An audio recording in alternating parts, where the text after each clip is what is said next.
मरहबा collection mall, readymade कपड़ों का भरपूर खजाना, jeans pant, T shirt, cargo pant, night pant, बच्चे और बच्चियों के लिए अच्छे खूबसूरत और उम्दा ड्रेस। पता याद रखें, जमुर हाई स्कूल मेन रोड, जैतून हजीन मस्जिद के पास, मालदा चौक, मालेगांव।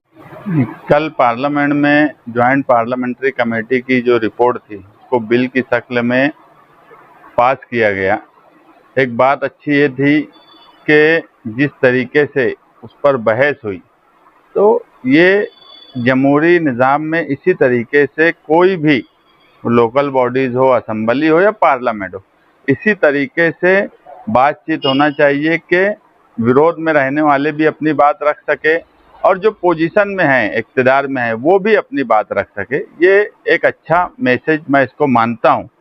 बिल के ताल्लुक से हम अव्वल दिन से ये बात बोल रहे हैं कि वक्फ का जो बिल है, जिसको इन्होंने अब नाम बदल के शॉर्ट नाम उसका उम्मीद रखा है, और जिन लोगों के लिए उम्मीद होना चाहिए मुसलमानों के लिए, उनको ही उस बिल से कोई उम्मीद नहीं है। तो ये कहीं ना कहीं इस बिल के ताल्लुक से जिनके लिए बिल है, ना उनसे बातचीत की गई और ना उनको मुतमईन किया गया। और हम ये मानते हैं कि कहीं ना कहीं इस बिल की वजह से मुसलमानों की करोड़ों की, अरबों की प्रॉपर्टी पर सरकार की नज़र है और उसका गलत इस्तेमाल होने वाला है। कल पूरे मुल्क ने देखा कि पार्लियामेंट में जब बहस हो रही थी, तो जो लोग बोल रहे थे उसमें जो बड़े लीडरान थे, उसमें समाजवादी के अखिलेश यादव थे, उनकी पार्टी से इकरा हसन, मुहिबुल्लाह, बर्क, ये कई लोगों ने बोला।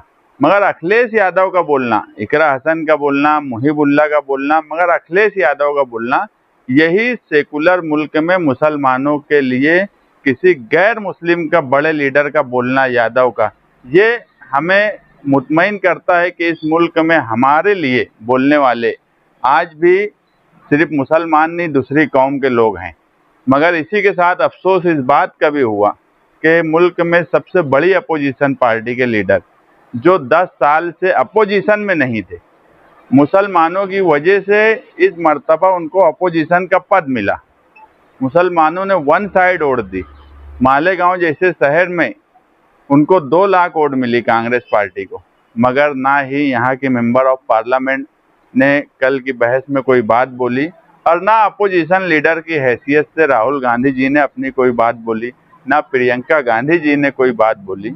अब राज्यसभा में सोनिया गांधी जी है, हम देखते हैं कि वो भी राज्यसभा में इस बिल की मुखालफत करती हैं कि नहीं करती हैं। मुखालफत होना एक बात है, लेकिन दिखना चाहिए, बोलना चाहिए।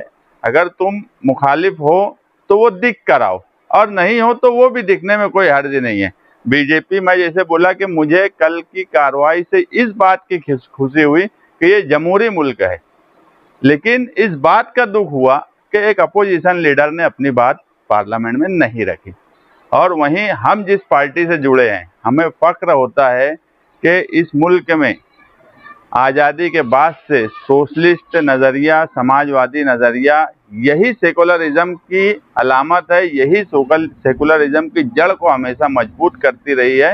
इस मुल्क में जब तक सोशलिस्ट, जनता पार्टी के लोग, समाजवादी विचारधारा, कम्युनिस्ट, ये जब तक हैं, उस वक्त तक हम मुतमईन हैं और मुसलमानों को मुतमईन रहना चाहिए। बिल के पास होने के बाद भी कि पार्लियामेंट में कल टीएमसी के लोग उनके ताल्लुक से बोले, समाजवादी के बोले, अकाली दल के बोले, ये कहीं ना कहीं एक अच्छा मैसेज दुनिया में गया कि मुसलमानों के लिए सिर्फ मुसलमान नहीं बोल रहा है, दूसरी कौम के लोग भी बोल रहे हैं, और यही सेकुलरिज्म है। अब माइनॉरिटी डिफेंस कमेटी का क्या ये हुआ, बिल तो पास हो गया? माइनॉरिटी डिफेंस कमेटी 2 मुद्दे लेकर बनाई गई कमेटी है, जिसमें एक जो मामला एसआईटी का चल रहा है वो, दूसरा वक्फ बोर्ड के ताल्लुक से। वक्फ बोर्ड के ताल्लुक से हम बहुत कुछ नहीं कर सकते थे, लेकिन जब वक्फ बोर्ड का सवाल आया, ज्वाइंट पार्लियामेंट्री बोर्ड की कमेटी की रिपोर्ट आई, तो हमने तमाम ही पार्टियों को मेल किया जो सेकुलर पार्टियां थी। आज जो एनडीए के साथ हैं, बीजेपी के साथ है, वो नीतीश कुमार की हो, चंद्रबाबू नायडू की हो, पासवान की हो, यहाँ तक कि जनता दल सेकुलर जो कर्नाटक में है, जो अपने आप को सेकुलर और मुसलमानों का पार्टियां अपने आप को मानी जो मुसलमानों की वोट लेती थी, उन सबको हमने मेल किया। अगर ये सारी पार्टियां सेकुलर होती, ये सेकुलरिज्म पे ही कायम रहती, तो ये बिल पास नहीं होता। लेकिन बिल पास हुआ। मुस्लिम पर्सनल लॉ का जो जो ऐलान था, हम उसके साथ भी उनको भी मेल किए। अब आगे जो है बिल पास हो चुका है। अब माइनॉरिटी डिफेंस कमेटी बैठ के बातचीत करेंगी कि जमहूरी तरीके से उसका विरोध किस तरह किया जाए।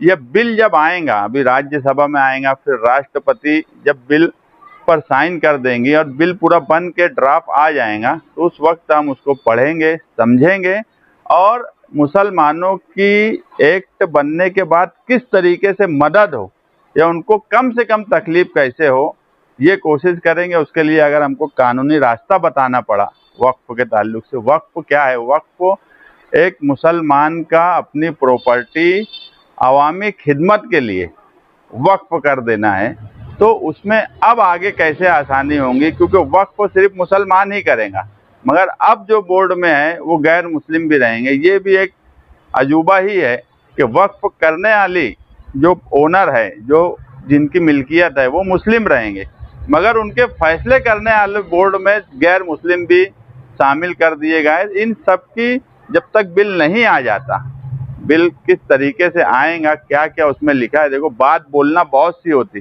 बीजेपी बार बार बोलती है कि वक्फ का जो बिल है वो इस तरीके का है कि किसी की भी प्रॉपर्टी, सरकारी मिल्कियत, किसी की भी प्रॉपर्टी पे वक्फ अपना दावा कर देता। ये इससे पहले जो वक्फ का एक्ट था उसमें भी ये मुमकिन ही नहीं है कि मैं अगर किसी चीज का ओनर नहीं हूँ, मेरे बाजू में खाली प्लाट है, मैं ये वक्फ कर सकता कि ये मैं जहाँ खड़ा हूँ ये मेरी प्रॉपर्टी है, मैं यही वक्फ कर सकता। तो ये झूठा प्रोपेगेंडा बीजेपी ने पहले फैलाई कि वक्फ का कानून ऐसा है कि ये लोग किसी की भी प्रॉपर्टी वो कर देते हैं। तो ये मैं जो बोला कि बिल आने के बाद उसको पढ़ के समझना और उस पर रहनुमाई करना आगे माइनॉरिटी डिफेंस कमेटी करेंगी।